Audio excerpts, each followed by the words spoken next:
Señor. Cuán grande, cuán misericordioso es el Señor. Es bueno y ha sido bueno y será siendo y seguirá siendo bueno para nuestras vidas. Bendito, alabado sea el Señor. Amén. Dios es bueno y quiero que, si usted vino a estudiar la palabra de Dios en esta tarde, yo quiero que usted abra su Biblia y busquemos Romanos 8:28. Romanos 8:28. Dice así la palabra de Dios. Y sabemos que para los que aman a Dios, todas las cosas cooperan para bien. Esto es, para los que son llamados conforme a su propósito. Padre, una vez más te damos las gracias, Señor. Gracias, oh Rey, porque podemos acercarnos a ti, porque podemos presentar nuestras vidas delante de ti, porque podemos rendirnos a ti.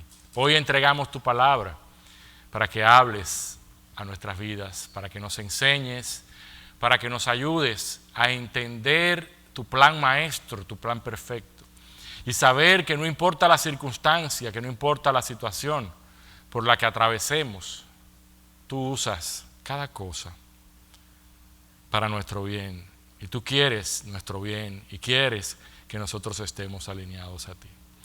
Gracias, oh Rey, en el nombre de Jesús. Amén. Amén. Dios usa todo para nuestro bien. Cada cosa Dios la usa. Dios conoce nuestra vida pasada, nuestra vida presente, nuestra vida futura. Dios conoce todas las cosas. Él sabe lo que va a pasar y Él quiere cumplir su propósito en nuestras vidas. El ser humano fue hecho con propósito y Dios te hizo a ti con un propósito y tiene un propósito contigo y conoce desde que te creó, desde que te formó en el vientre de tu madre, te conoce y tiene un propósito y tiene un plan. Se vale de cualquier cosa para cumplirlo. A veces cosas que nosotros consideramos malas o consideramos trágicas o consideramos cosas difíciles, Dios las usa y se vale de esas cosas, de cualquier circunstancia, para nuestro bien. Él ve el final de la película y quiere lo mejor para nosotros. Todas las cosas, ciertamente, como dice el versículo, nos ayudan a bien, pero a los que amamos a Dios. Y yo hago una pregunta muy particular a cada uno. ¿Amas a Dios? ¿Qué significa realmente amarlo? ¿Cómo vemos ese amor que nosotros le tenemos a Dios en la práctica? Y yo les puedo asegurar, mire, Dios nos ama. Ahora nosotros le correspondemos ese amor a Dios. Él tiene ese propósito y si lo dejamos obrar amándole, queriendo hacer su voluntad, queriendo que Él cumpla su propósito en nosotros, entonces todas las cosas Él hace que cooperen, que obren, que funcionen para bien en favor nuestro. No es que obran para bien porque sí, sino que si nosotros lo amamos es porque estamos en su voluntad, y si estamos en su voluntad, que es buena, agradable y perfecta, Él va a hacer que todo coincida y que todo Él cumpla ese propósito que tiene para con tu vida. ¿Tú crees que Él tiene un propósito para contigo? Amén. El apóstol Pablo está hablando desde el versículo 27, dice: aquel que escudriña los corazones sabe cuál es el sentir del Espíritu. Y nosotros no conocemos los corazones, pero Dios sí. Y por medio de su Espíritu, dice, Él intercede por los santos conforme a la voluntad de Dios. Dios intercede y nos hace y nos enseña por medio de su Espíritu a clamar, a pedir lo que nos conviene. No según nuestras pasiones, no según nuestros deseos, sino lo que nos conviene, según su propia voluntad. Y comienza ese versículo 28, muy famoso, muy conocido para todos nosotros, que dice, y sabemos, y todo, mis amados hermanos, lo que nosotros sabemos, todo lo que nosotros sabemos es por fe. Es porque hemos creído. Todo lo que nosotros sabemos es porque hemos creído en el Señor y porque estamos convencidos de que es así. Si nosotros sabemos algo con relación a Dios, es porque lo creemos y hay fe en nosotros y estamos convencidos de que Dios va a cumplir su palabra y su voluntad en nosotros. No podemos saber nada o estar convencidos de algo, no podemos estar conscientes. Y cuando dice sabemos que, estamos conscientes que tenemos el convencimiento de que todas las cosas van a obrar para bien, pero tenemos que ejecutar y ejercitar la fe. Si nosotros decimos que sabemos es porque hemos creído y es porque tenemos fe. Fe en el Señor. Y habla de que todo obra para bien, dicen algunas traducciones, coopera para bien, dice esta versión de las Américas que he usado hoy. La palabra que utiliza en griego es sinergeo, de donde viene la palabra sinergia. ¿Sabe usted lo que significa sinergia? Sinergia significa cooperación. Viene de ese término griego que significa trabajando en conjunto. Lo que Dios nos está diciendo y enseñando es que Él usa todas las circunstancias externas en conjunto para Él cumplir un propósito, un fin final en nosotros. Cuando nos dice que nos ayudan para bien es porque nos lleva al propósito que Dios tiene para con nosotros. Dios usa circunstancias buenas, circunstancias malas para nuestro bien. Aunque nosotros no lo entendamos, si tú piensas ahora, durante toda tu vida, cosas que te han pasado, y te han pasado cosas muy buenas, sí, te han pasado cosas malas, pero todas, cuando tú miras hacia atrás, tú ves un propósito. Tú encuentras una razón de ser y algo de aprendizaje que sacaste de ahí, algo de madurez que sacaste de ahí, algo de un escalón que subiste y sacaste de ahí. Y aprendiste de eso, porque todos son como piezas de un rompecabezas que Dios utiliza para formar su obra en nosotros, para formar su propósito en nosotros. Por eso nos enseña que nosotros sabemos que todas esas cosas cooperan, obran para bien en nosotros. Juntas, cuando el rompecabezas se arma completo, nosotros decimos, wow, ahora entiendo. Por eso Jesús le dijo a Pedro, lo que yo hago ahora tú no lo entiendes, más adelante lo vas a entender. Y a veces nos falta información y juzgamos a priori y peleamos con Dios porque no tenemos toda la información. Porque no tenemos todo el detalle y estamos viviendo una escena de la película y no sabemos cuál es el final de la película. Pero el final de la película está aquí. Dios te ama y se quiere reunir contigo y quiere que tú estés con Él toda tu vida, la eternidad. Se nos olvida y eso hace que nosotros nos alejemos de Dios. Él quiere lo mejor para ti y para mí. Aunque permita cosas que no son tan buenas o aparentemente buenas. Y a veces cosas que no las produjo Él, pero las permitió en nuestra vida. Para forjar un carácter, para formar un hombre interior, para dar las circunstancias en que nosotros reaccionemos, miremos hacia arriba y el propósito eterno de Dios se cumpla en nosotros. Cuando dice todas las cosas cooperan para bien, es porque Dios quiere un buen fin para ti. Y el mejor fin que Dios nos puede dar a cada uno de nosotros, porque en esta tierra podemos tener aflicciones, podemos tener abundancia, podemos tener escasez, podemos tener triunfo, podemos tener fracasos, pero el cielo y la tierra pasarán. Todo lo que nosotros vivimos en este mundo va a pasar. Ahora, Dios promete una vida eterna. Dios promete llevarnos con Él y estar con Él siempre y estar en su presencia deleitándonos y gobernar y servir con Él. El ministerio de Jesucristo se completa y se cumple cuando Él vuelva. Y yo no sé tú, pero yo vuelvo con Él. a reinar sobre la tierra y a gobernar sobre la tierra con el Señor. Amén. Pero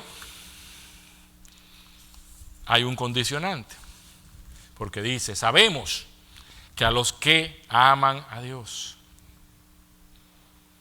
Y ciertamente todas las cosas Dios las usa y todo obra para bien, pero para los que aman a Dios. Esto es los que son llamados conforme a su propósito.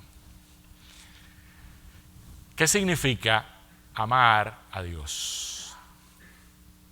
¿Qué significa amar a Dios? En la práctica, ¿qué significa amar a Dios? No solo lo que nosotros decimos, porque yo le voy a preguntar a ustedes, levánteme la mano, ¿quiénes aman a Dios? Y todos ustedes me van a levantar la mano y todos van a pensar dentro de sí, yo amo a Dios. Y todos queremos amar a Dios.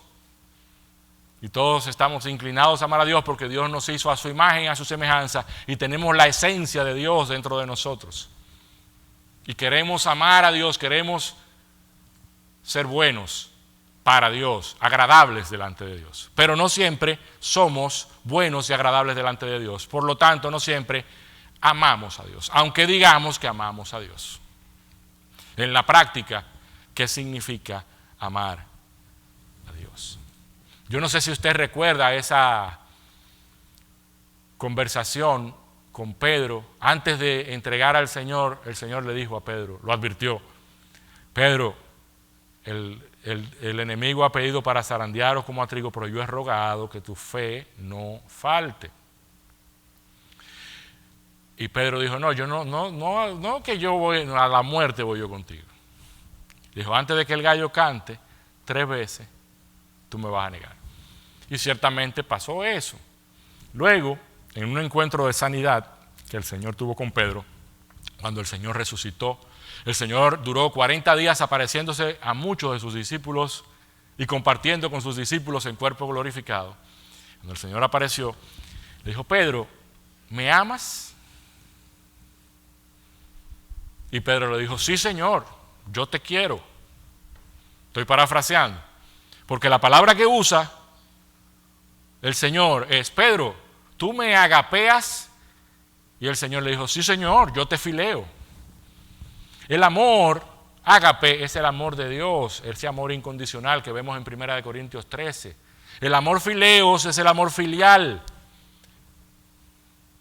Y vuelve el Señor y le dice, Pedro, ¿me agapeas? Y Pedro dice, sí, Señor, tú sabes que yo te fileo. Y la tercera vez el Señor le dijo, Pedro, ¿me fileas? Y ahí Pedro se derrumbó y le dijo, Señor, tú lo sabes todo. Porque Dios conoce nuestros corazones y sabe lo que hay dentro de nosotros. Dios conoce lo que hay en cada uno de nosotros. ¿Cómo demostramos nosotros nuestro amor a Dios? En la práctica, no en la teoría, en la práctica. ¿Cómo nosotros demostramos nuestro amor? Hay un versículo, 1 de Juan 4, 19 y 20, dice, nosotros amamos porque Él nos amó primero. Nosotros podemos decir que amamos a Dios porque Él nos amó primero. Y nos amó en la cruz del Calvario al entregar su vida y morir por nosotros en la cruz. Y hoy nosotros recibimos el amor de Dios y por amor y por fe recibimos su salvación y podemos decir que lo amamos, pero Él nos amó primero, por eso nosotros podemos decir que lo amamos. Pero dice el versículo 20, si alguno dice, yo amo a Dios y aborrece a su hermano, es un mentiroso. Porque el que no ama a su hermano, a quien ha visto, no puede amar a Dios a quien no ha visto. Lo que Juan está diciendo es, nosotros decimos amar a Dios y no amamos a nuestro prójimo y no amamos al ser humano que está cerca de nosotros, que Dios hizo a su imagen y su semejanza. Nosotros decimos que amamos a Dios y no amamos al prójimo. Nosotros decimos que amamos a Dios y vemos al que te pide en el semáforo, a uno que está lloviendo y se está mojando, que la delincuencia está difícil, yo no me puedo parar, yo no puedo bajar el vidrio porque me atracan. y endurecemos nuestro corazón y no amamos y tenemos falta de amor porque tenemos techo, porque tenemos comida, porque tenemos todo cubierto.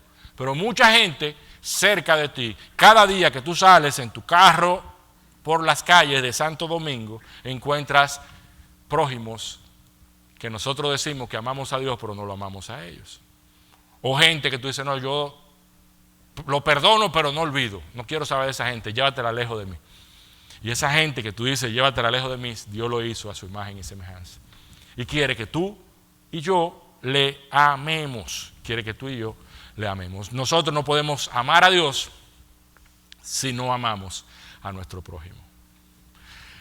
Revisemos cuál es la relación nuestra con los demás, con el prójimo, para ver si nosotros ciertamente estamos amando a Dios o no estamos amando a Dios. Revisemos cuál es nuestra relación, no con los que nos caen bien, sino con todos.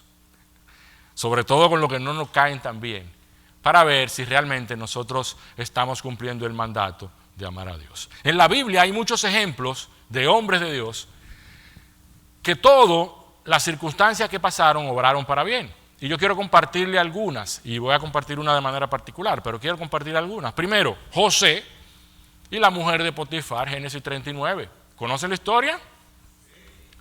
José fue vendido por sus hermanos a Egipto, de alguna forma o de otra terminó en la casa del jefe de los eunucos y se llamaba Potifar. Y Dios puso gracia en José, porque José era bueno. Y Dios puso gracia. Y Potifar puso a José jefe en todos los asuntos de su casa. Pues a la mujer de Potifar le cogió con José y quería acostarse con José. Y dice la Biblia que todos los días la mujer de Potifar insistía y le decía, ven, acuéstate conmigo. Y José le decía, pero es que yo aquí soy el jefe de esta casa. Yo puedo hacer aquí lo que yo quiera. Lo único que yo no tengo permiso es tocarte a ti porque tú eres la esposa del amo. Y un día la mujer se desesperó y le quitó la ropa, el hombre salió desnudo y le armó un expediente a José. Ustedes conocen la historia. Y José terminó preso, justamente, injustamente. Pero el estar en la cárcel con otra gente que había estado, que era empleado de Faraón, hizo que José fuera a Faraón a interpretar un sueño y una palabra. Y eso hizo que José llegara a ser el gobernador de Egipto y que pudo suplir aún a su pueblo cuando hubo hambre sobre la tierra. ¿Obró para bien que lo vendieran sus hermanos? ¿Obró para bien que la mujer de Potifar lo acusara injustamente? Pero no fue que José era un sinvergüenza y lo acusaron justamente, no, fue injustamente que lo acusaron. Obró para bien porque él estaba alineado en el camino de Dios, obró para bien porque él estaba en la voluntad de Dios, porque él quería agradar a Dios y padeció y sufrió injustamente. Pero eso Dios lo usó y llevó a José a donde lo quería llevar. Y nosotros tantas veces que nos pasa cualquier cosa, hasta justamente, ni siquiera injustamente, y estamos quejando, ay, ¿por qué a mí, Señor? Y yo, entonces. Deje de darse pena y mire más allá y pídale a Dios que le enseñe su propósito, que puede ser que esté permitiendo algo que obre para bien en su vida. También les recuerdo a Pablo y a Silas en la cárcel. ¿Saben por qué metieron a Pablo y a Silas en la cárcel? Por estar predicando la palabra de Dios, por estar predicando el evangelio de Jesucristo. Pablo y Silas terminan en una cárcel, en la última de atrás, en la solitaria, con un cepo en los pies. Y dice la Biblia que a medianoche Pablo y Silas estaban quejándose. Para ver si ustedes están aquí porque están como demasiado callados. Estaban alabando y glorificando a Dios a la medianoche. Estaban a alta voz que todos los presos en la cárcel escuchaban la alabanza de Pablo y de Silas, adorando, exaltando y glorificando el nombre del Señor. Y Dios, cuando ve cosas así que se salen de lo normal, en nuestra fe, en nuestro comportamiento delante del Señor, Dios se mueve. Y hubo un terremoto tan grande que se abrieron todas las puertas de la cárcel. Y el carcelero se asustó y dijo, bueno, si se escapan todos los presos, a mí me van a matar. Entonces yo mejor me mato, y se iba a matar, se iba a quitar la vida. Y Pablo y Silas dijeron, no, espérate, no, estamos aquí toditos, nadie se ha ido, no te haga daño, aquí estamos todos. Y dice la Biblia que Pablo y Silas terminaron en la casa del carcelero y fue salvo el carcelero y su casa. Todos fueron salvados. ¿Obró para bien que azotaran y metieron preso a Pablo por predicar la palabra de Dios?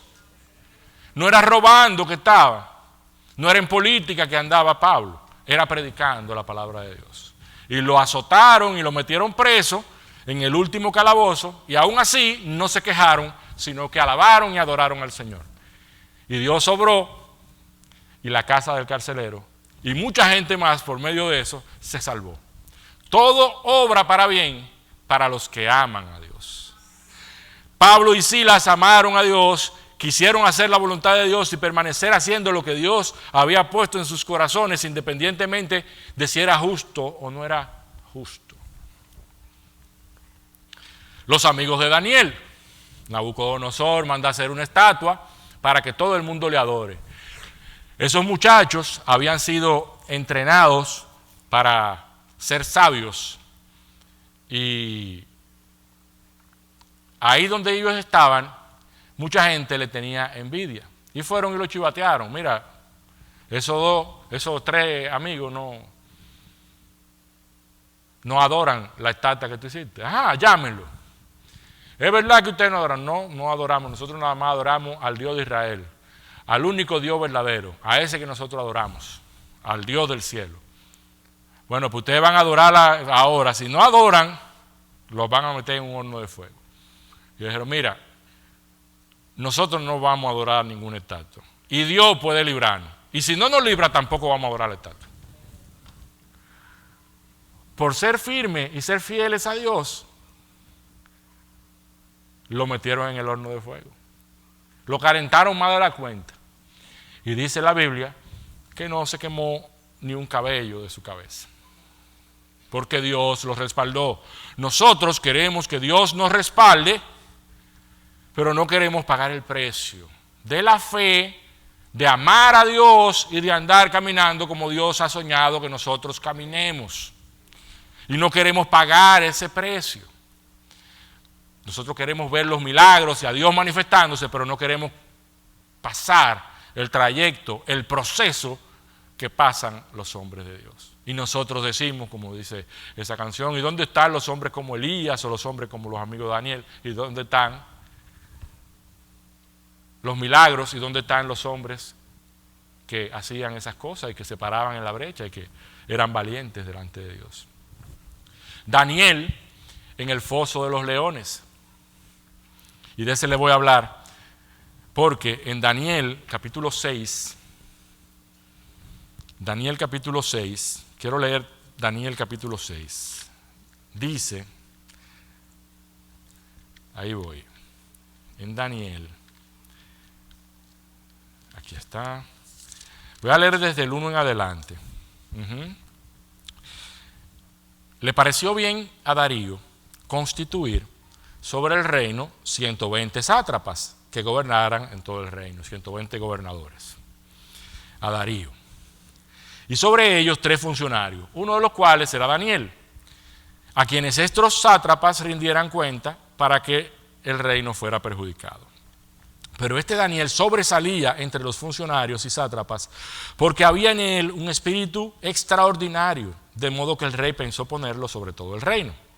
Entonces, los funcionarios y sátrapas buscaron un motivo para acusar a Daniel con respecto a los asuntos del reino, pero no pudieron encontrar ningún motivo de acusación ni evidencia alguna de corrupción, por cuanto él era fiel y ninguna negligencia ni corrupción podía hallarse en él. Grábese ese versículo 4. No pudieron encontrar ningún motivo de acusación ni evidencia alguna de corrupción, porque Daniel era fiel y ninguna negligencia ni corrupción podía hallarse en él. Entonces estos hombres dijeron: no encontraremos ningún motivo de acusación contra este Daniel, a menos que encontremos algo en relación con la ley de su Dios. Estos funcionarios y sátrapas, de común acuerdo, fueron entonces al rey y le dijeron: Rey Darío, vive para siempre. Todos los funcionarios del reino, prefectos, sátrapas, altos oficiales y gobernadores, han acordado que el rey promulgue un edicto y ponga en vigor el mandato de que cualquiera que en el término de 30 días haga petición a cualquier dios u hombre fuera de ti, oh rey, sea echado en el foso de los leones. Ahora pues, oh rey, promulgue el mandato y firme el documento para que no sea modificado conforme a la ley de los medos y los persas, que no puede ser revocada. Por tanto, el rey Darío firmó el documento, esto es el mandato. Cuando Daniel supo que había sido firmado el documento, entró en su casa, en su aposento superior, tenía ventanas abiertas en dirección a Jerusalén, y como lo solía hacer antes, continuó arrodillándose 3 veces al día, orando y dando gracias delante de su Dios. Entonces, estos hombres de común acuerdo fueron y encontraron a Daniel orando y suplicando delante de su Dios, por lo cual se presentaron ante el rey y le hablaron tocante al mandato real. ¿No firmaste un mandato que cualquier hombre en el término de 30 días hiciera petición a cualquier dios u hombre fuera de ti, oh rey, fuera echado en el foso de los leones? El rey respondió: sí, la orden es cierta conforme a la ley de los medos y persas, que no puede ser revocada.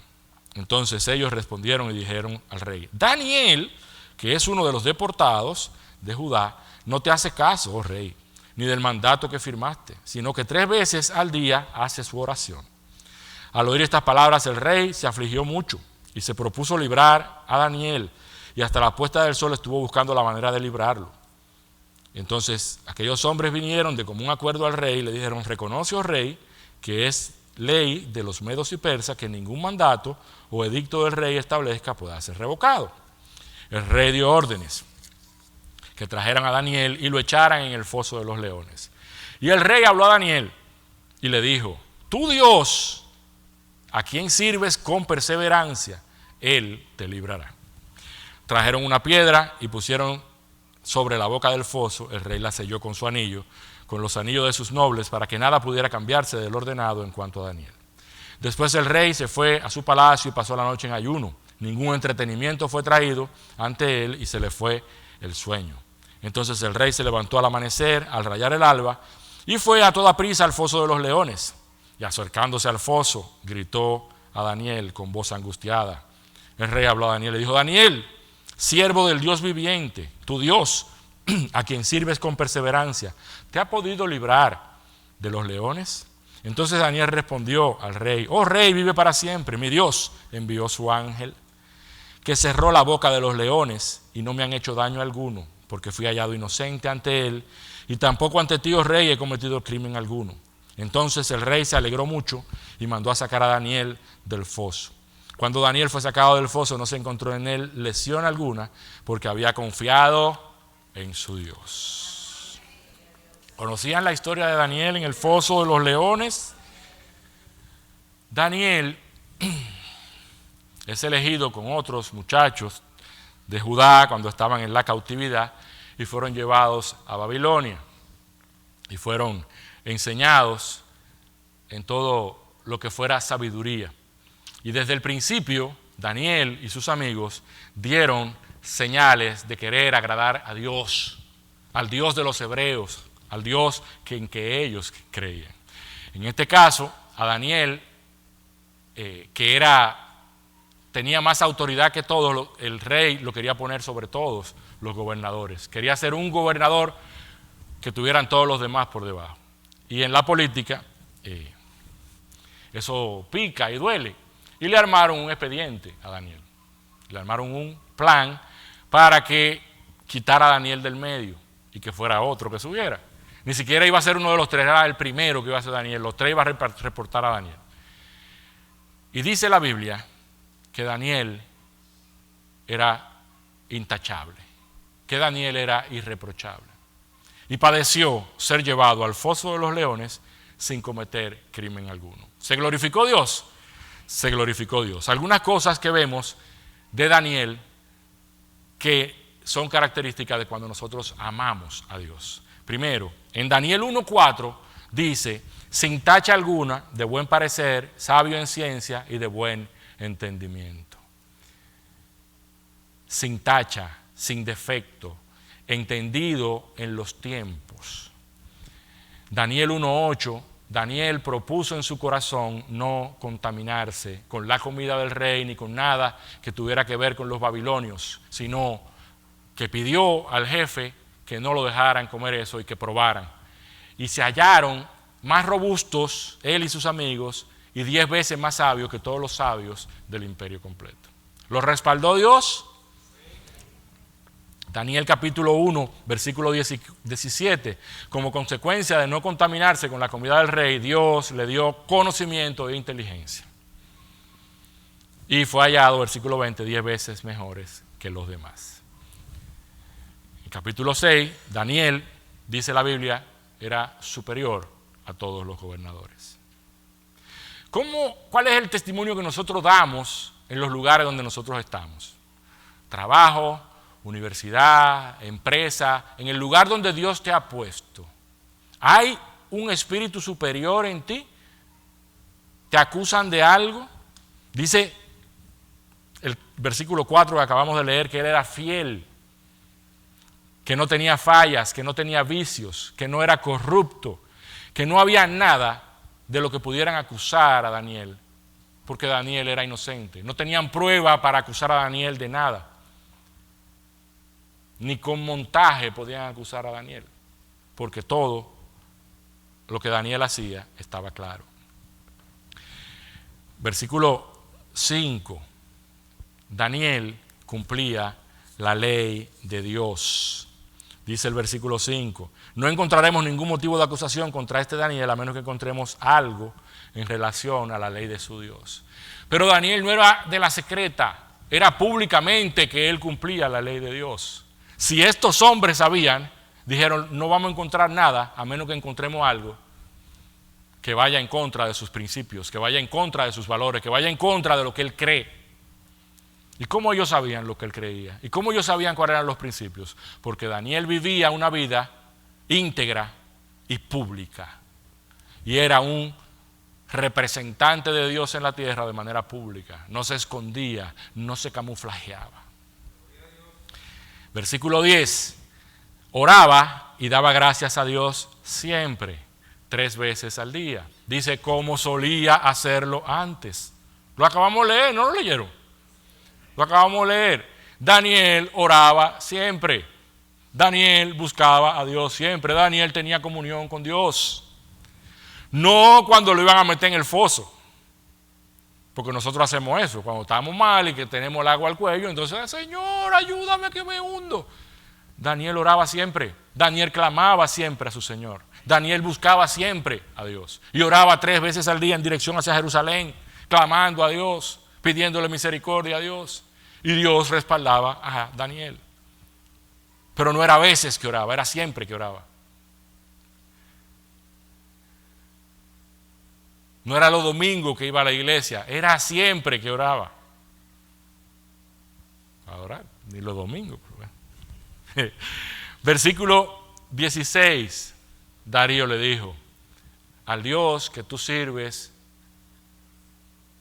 siempre, continuamente, Él te va a librar.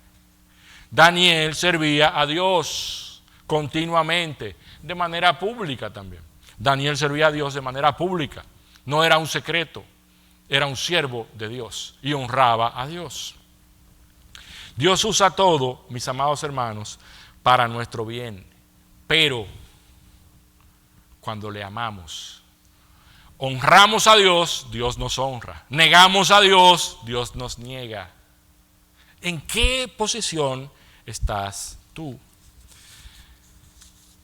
Dios quiere usar cualquier circunstancia. Dios quiere usar cualquier situación. Dios quiere usar lo que sea que esté pasando para bendecir, para cumplir su propósito en nosotros, para cumplir su propósito en ti. Pero, ¿qué estamos haciendo nosotros con lo que Dios nos ha dado? Dios usa todo para nuestro bien, para ese propósito. para los que nos conviene según su voluntad, no para mis deseos, no para mis pasiones, no para mis caprichos, no para las pasiones humanas, sino Dios usa todo para cumplir el propósito eterno, especial, el propósito celestial que Él tiene contigo. Y si tú no lo sabes, Dios tiene un propósito contigo. Si no sabes cuál es, pídele que te enseñe, pero tiene un propósito contigo. En la medida que le buscamos y que amamos a Dios, todo Dios lo alinea y lo usa para que ese propósito se cumpla. Pero es para los que hemos sido llamados para ese propósito. Salvados por Él y redimidos por Él. Porque muchas veces nos llamó Dios y le dimos la espalda. ¿Tienes la oportunidad de rechazar la salvación de Dios? Es un regalo, no la puedes comprar, no puedes hacer nada para ganártela, pero es un regalo. Le puedes decir, no, no lo quiero, y darle la espalda a Dios. Y ya no estás en el propósito de Dios. Ahora, si un día le dijimos que sí al llamado de salvación y aceptamos su salvación, conforme a su propósito hemos sido llamados, conforme al propósito de Dios, entonces Dios va a usar cualquier circunstancia que te esté pasando, cualquier cosa que esté pasando en tu vida, para cumplir el propósito que Él tiene contigo. Mientras tanto, estamos como el hijo pródigo, lejos del Padre y lejos del propósito de Dios, lejos de que el plan de Dios se cumpla en nosotros. Por último, es para los que amamos a Dios, más que de palabras, para los que estamos dispuestos a hacer su voluntad, para los que estamos dispuestos a padecer si fuera necesario por la voluntad de Dios. Lo que le amamos en la práctica, en el día a día, correspondiendo a la voluntad de Dios, obedeciendo a sus mandamientos, entonces nos convertimos en esos que amamos a Dios de manera práctica, en esos que amamos a Dios en el día a día. Entonces todo va a obrar para bien, todo va a cooperar para bien, para nosotros que conforme a su propósito hemos sido llamados. Dios hace que todas las cosas obren para bien, cooperen para bien, pero tenemos que amarle. ¿Lo crees? ¿Sabes que la Biblia nos enseña? Y si nosotros decimos y sabemos que para los que aman a Dios, si tú lo sabes, si tú lo crees, si tú tienes fe, si tú estás convencido de y has comenzado a querer amar a Dios, no amar tus propios propósitos, no amar tus propios planes, no amar tus propios deseos, no querer alimentar tu propio ego, tu propio sistema, sino amarlo a Él primero. Entonces todas las cosas van a ayudar para bien. Todas las cosas van a, como ese rompecabezas, a fusionarse y unirse, y va a cumplirse ese propósito que Dios tiene desde la eternidad para cada uno de nosotros. Hoy, mis amados hermanos, Dios nos enseña y quiere enseñarnos que sí, que todo va a obrar y que todo va a salir bien. Pero si andamos lejos del propósito y de la voluntad de Él, no va a salir bien. Aunque salga bien según los hombres, no va a salir bien según Dios. Dios ve el fin ulterior y ve tu alma y quiere lo mejor para tu alma. Aunque en algún momento padezcamos por un poco de tiempo, aunque en algún momento padezcamos sufrimiento para llegar a la gloria, a la eternidad prometida y la presencia misma de Dios. ¿De qué nos sirve a nosotros decir que somos, decir que hacemos, decir que tenemos, decir que sí, el día que está escrito para ti, no escuchas cuando te vayas de esta tierra, cuando dejes de respirar en el modo humano, no escuchas esas palabras que dicen, bien, buen siervo y fiel, sobre poco has sido fiel, sobre mucho te pondré. Entra en el gozo de tu Señor. Dios quiere que entremos en su gozo, y que lleguemos a su gozo y que lleguemos a su presencia misma, sea que Él venga por nosotros o sea que nos mande a buscar antes.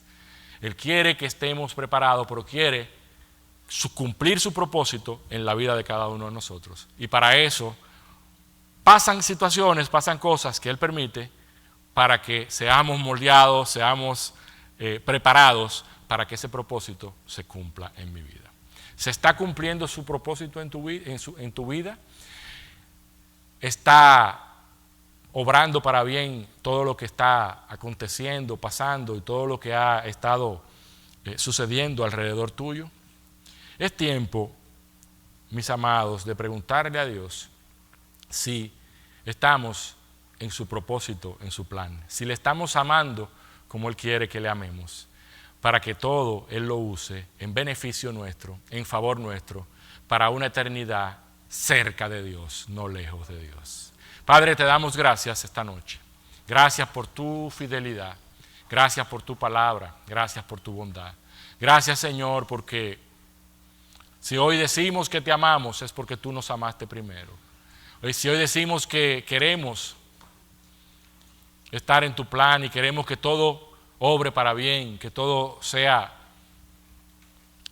usado por ti para nuestro bien, queremos amarte en verdad. Queremos ser respaldados por ti y ser guiados a tu verdad, ser guiados a tu propósito. Aún, Señor, no sea justo según los hombres, aún no nos parezca lógico y justo. Nosotros queremos someternos a tu voluntad. Lo que no queremos, Señor, es que las cosas que padezcamos sean como consecuencia de nuestra maldad, de nuestro pecado, de nuestra iniquidad, sino que sean porque hemos decidido seguirte a ti, porque hemos decidido amarte a ti y queremos obedecerte y glorificarte. El mejor amor que podemos demostrarte es obedecerte. El mejor amor que podemos demostrarte y darte es la obediencia a ti y a tu palabra. Bendícenos, ayúdanos, guíanos, enséñanos, oh Dios, la vida que vivimos y seas tú glorificado en nosotros. En el nombre de Jesús. Amén. Amén. Dios les bendiga abundantemente.